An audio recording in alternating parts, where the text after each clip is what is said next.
lang kung nakakonect na yung ano ko. Yung, wait lang. So,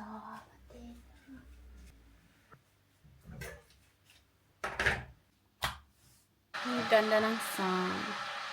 Ito yung ano, paaraw namin every morning.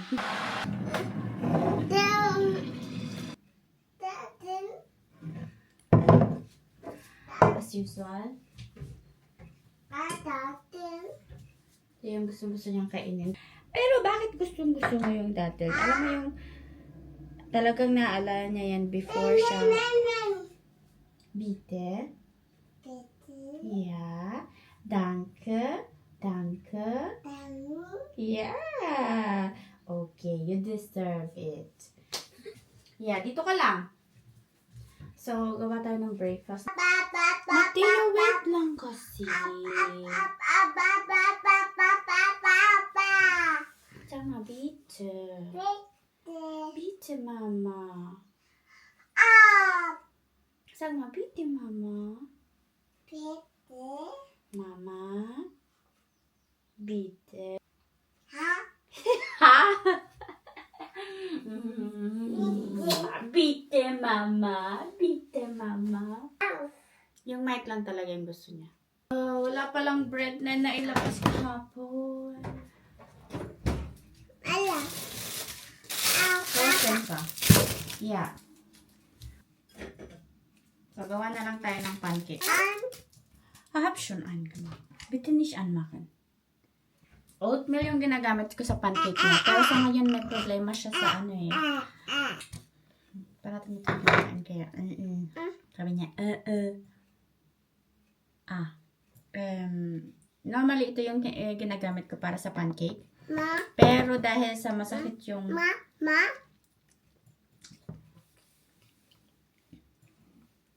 Bitte? Sag mal, bitte. Bitte. Essen. Ja.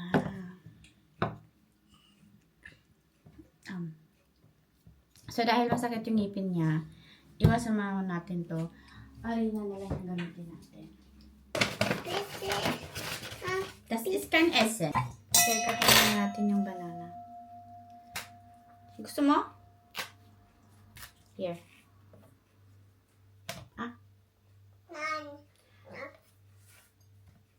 Hinog na yan. Hindi yung gaya ng last time kasi ano, hindi pa siya masyadong hinog kaya hindi niya nasarapan yung... Lagyan ko siya ng peanut butter. Pero feeling ko, ano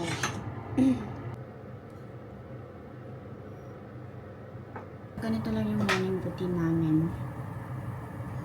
Actually.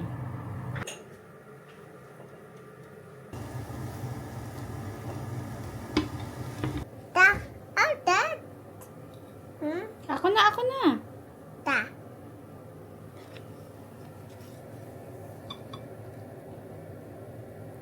Mainit pa. Heiß.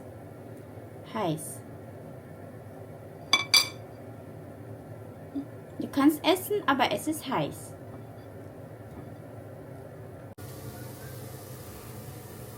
Okay, you wanna try? You wanna try? Ja, okay. Have a try.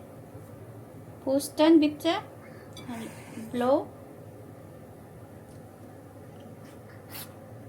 Ja. Peanut butter. On? Gut?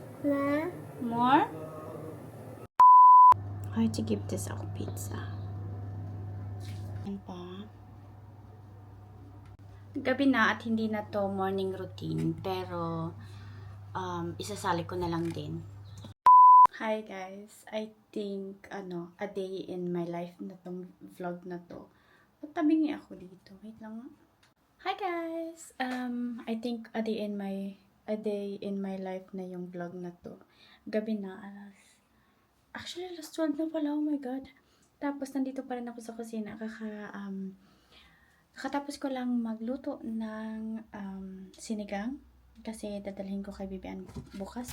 Anyway, ngayon naman, kailangan ko mag-bake. So, ito, pakita ko. Ito siya. Wait. So, ayan siya. It's oat thing. Para kay Mateo yan. Kasi kanina kasi naghahanap siya ng cookies. Sabi niya, cookies. Hindi ko alam kung anong naisipan niya. Bigla siya ano mo yung tsura ko? Bigla siya nagsabi na cookies. Pero, yeah. So, wala akong cookies. Binibake ko talaga yung mga snacks niya kung kakayanin. Yeah. Tinatry namin siyang wag muna mag-sugar. Kaya, inaano kong alternative lang na kinukuha. Kanina, namili lang ng lulutuin ko and ibe-bake. Tapos, may nakita kami doon na vending machine. Yun yung vending machine na parang surprise box na sinasabi. Pero worth of 10 euro na siya. So, nakalagay doon, pwede kang makakakuha ng jackpot like gadgets, cellphones, and etc. And, tinry lang namin din siguro yung namin, good luck. So, yeah. Ito yung namin, pagbukas ni Alex. Ito yung nakuha niya. Ito.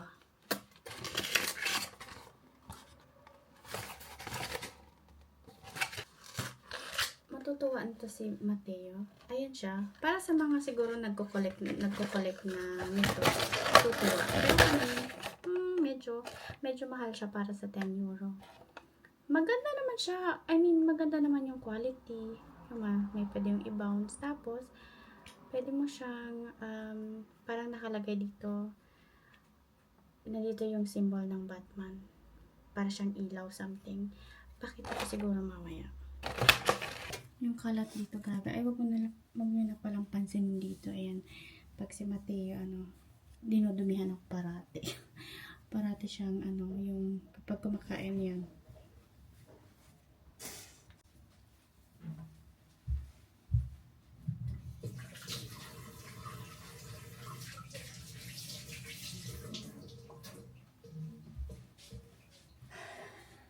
Bakit ko nga ba ito dala?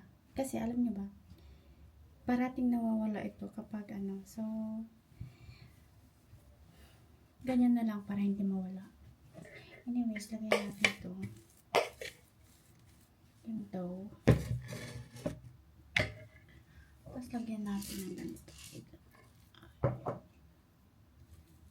Bilogin lang. Ay, hindi pa pala.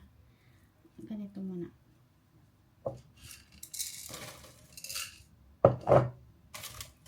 So, ganyan siya. Tapos, lalagyan ko sa loob. Then, i-close natin. I-close.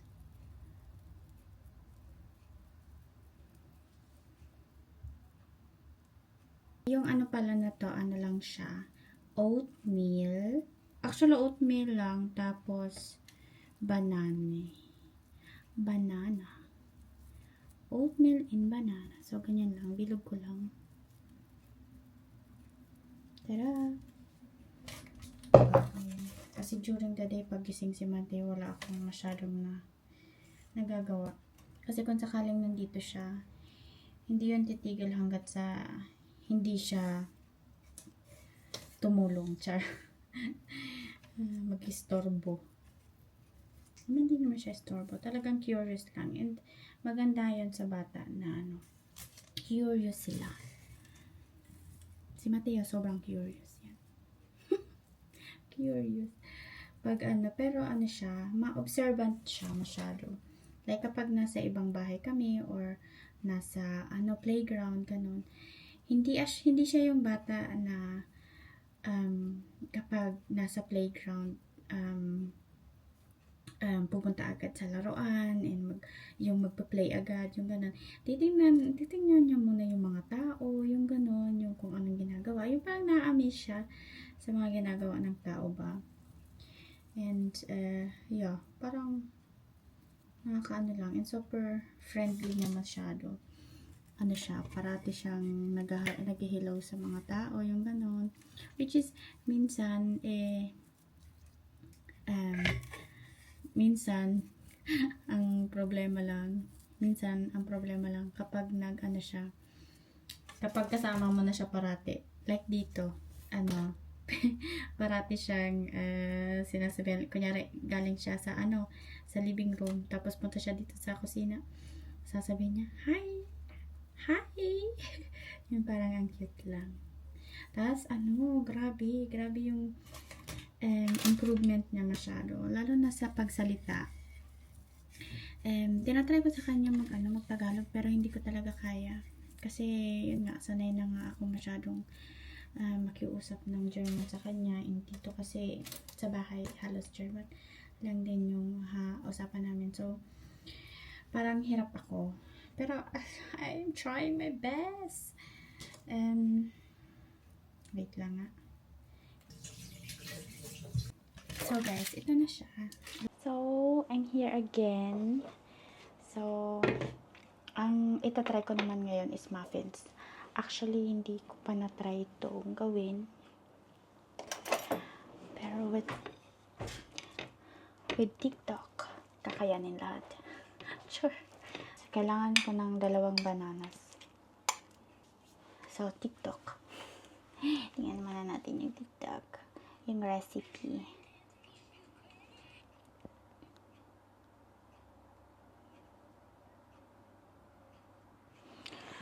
Actually, hindi kasi pwede si Mateo ng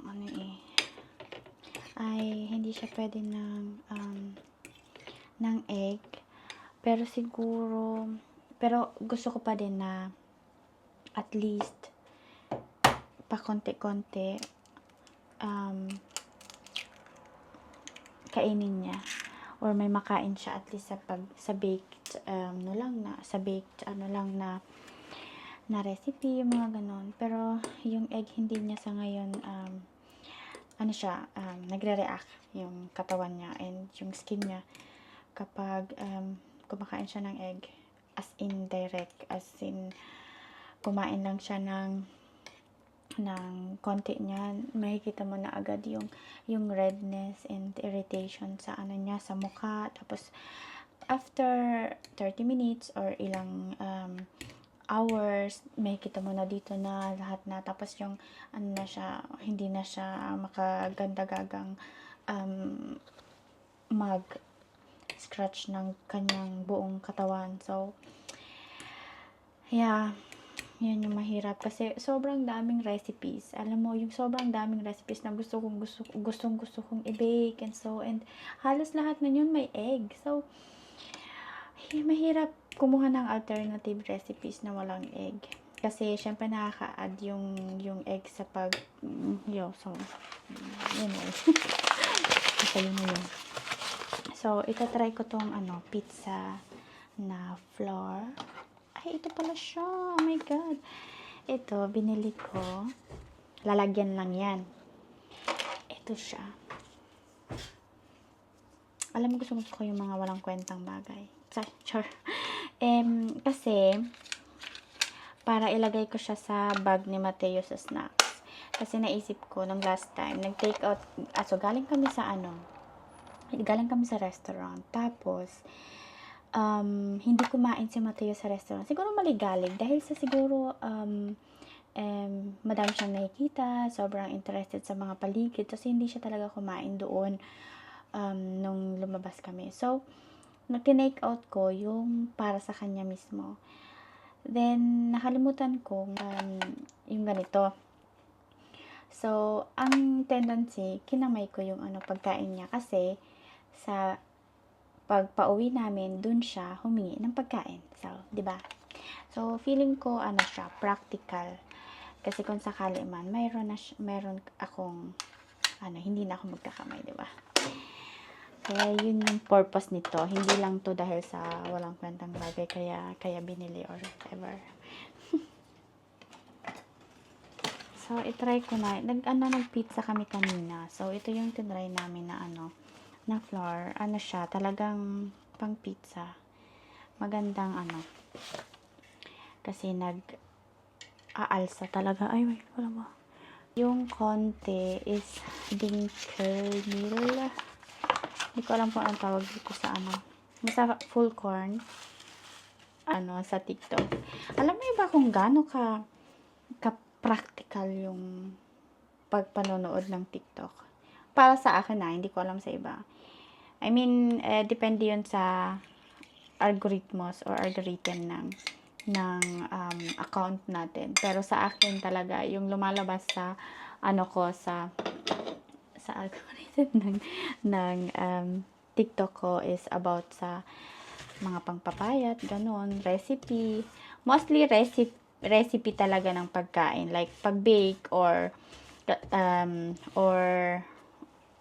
lahat ng pagkain like pasta, Filipino foods and all. Kasi simula na nagka-TikTok ako, lifesaver talaga yung TikTok. Kasi na lahat, parang feeling ko, kung sakaling may hindi ako alam, sa moment na yun, kailangan kong mag-search. Hindi ako pumupunta ng Google. Siguro depende syempre sa sinesearch mo. Pero mostly sa mga sinesearch ko is like, nahanap ko siya sa TikTok. Like, TikTok lang talaga yung hinahanapan ko. Alam mo yun, yung parang like, imbis na Google. TikTok talaga ako pumupunta. Like, toddler recipe, ganon. Mga ganong bagay. Anyway, hindi ko alam kung ganito yung tingnan nyo nga. Masyado ba tong ano? Or dry? Hindi ko alam. Wait lang. Tingnan ko nga sa ano. I think maganda siyang consistent. Basta yun na yun. So, yun nga. Ay! So, kakao lang yung nilagay ko. Para may kulay. Kasi gusto ni Mateo, cookies!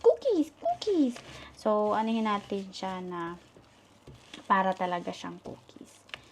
Nakikita niya kasi yun sa sa TV din. Like kay Rachel. Ano mo yun sa Rachel? Sa ibang ano ata. Tapos sa commercial. Minsan kasi may commercial yung YouTube. Nakakainis. Pero, ang kagandahan din, sa Netflix, meron ng Miss Rachel. Kaya, maganda. Siguro, ang pait nito. Lagyan ko siguro ng maple pa. Kasi yung mapait. Though, yung naman, yung banana, sobrang tamis. Muffin things. Oh, shit. Nakalimutan ko yung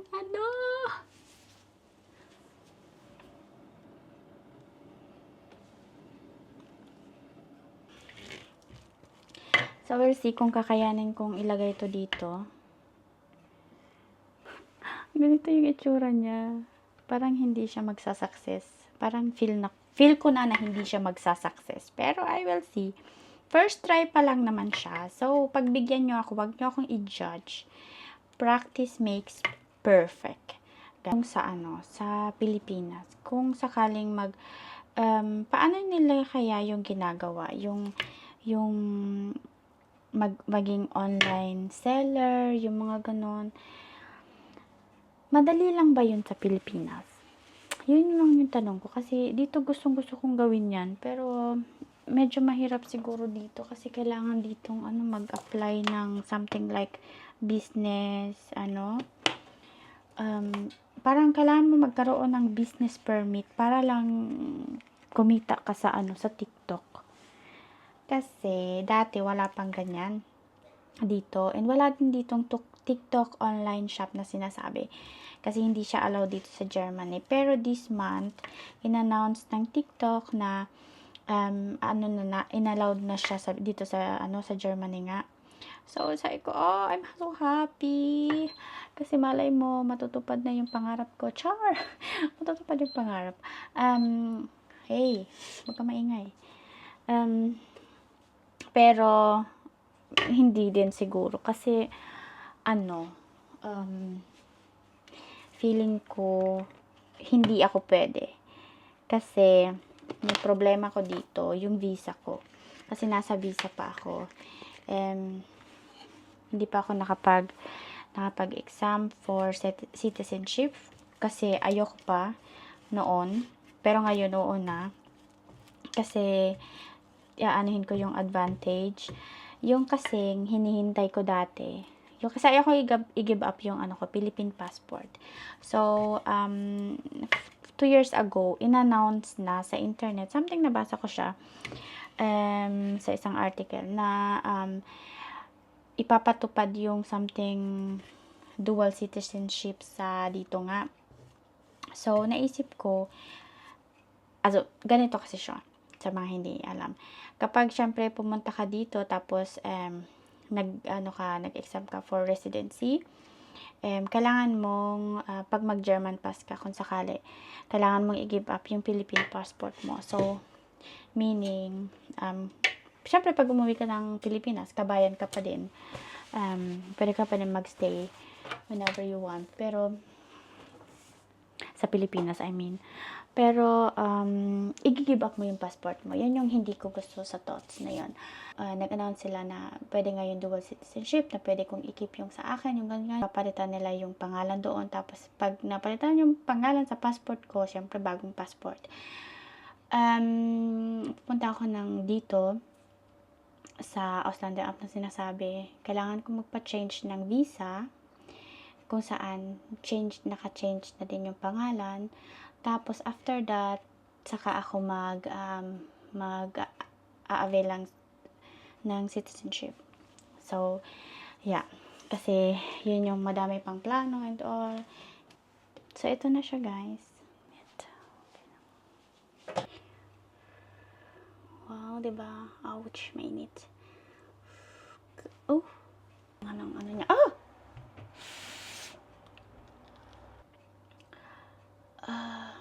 Tamis. Pero wala pa yung tamis na to sa mga foods na kinakain niya. Yung mga foods na kinukuha ko actually, kasi practical din yung mga foods na nabibili sa DM. Yun yung mga foods na nakalagay is like walang added sugar, pero yung sugar siya through galing sa mga prutas, yung ganun. Pero mas sobrang tamis pa din.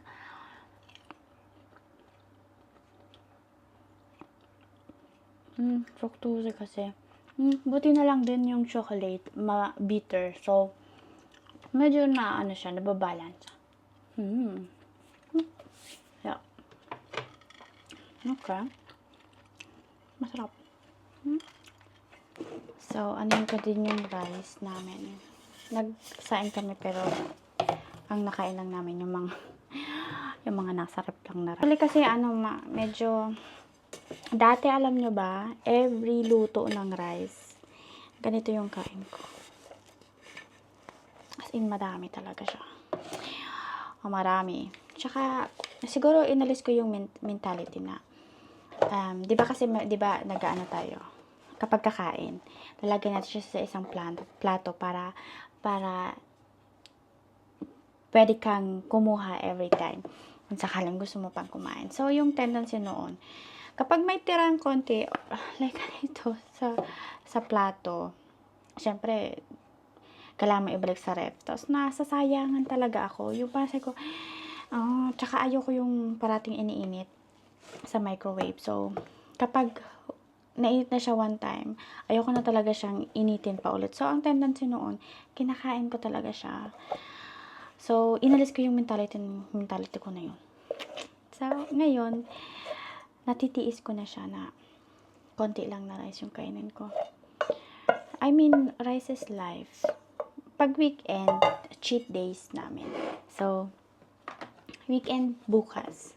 So, na naman yung kain. Pero hindi. Actually, hindi. Kasi, ngayon nasanay na din siguro yung tiyan ko na konti na lang. Yung parang mentality ko, hindi mo kailangan ubusin yung rice na nasa So, para sa akin, parang nasanay na din. Pag nasanay ka na, parang gano'n na lang siya. Kasi, alam mo ba si Alex, hindi din yan kumakain ng rice madami. Yung rice niyan, sobrang Sobrang konti, yung ganyan lang, yung ganyan lang.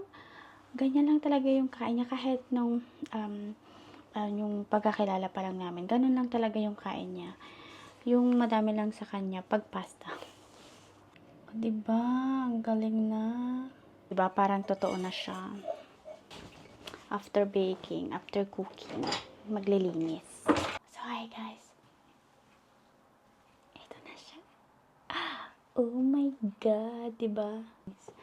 Anyway, so next time na lang ulit. And, see you next time. Kung hindi ka pa nakapag-subscribe sa channel ko, mag-subscribe ka na. Bye-bye!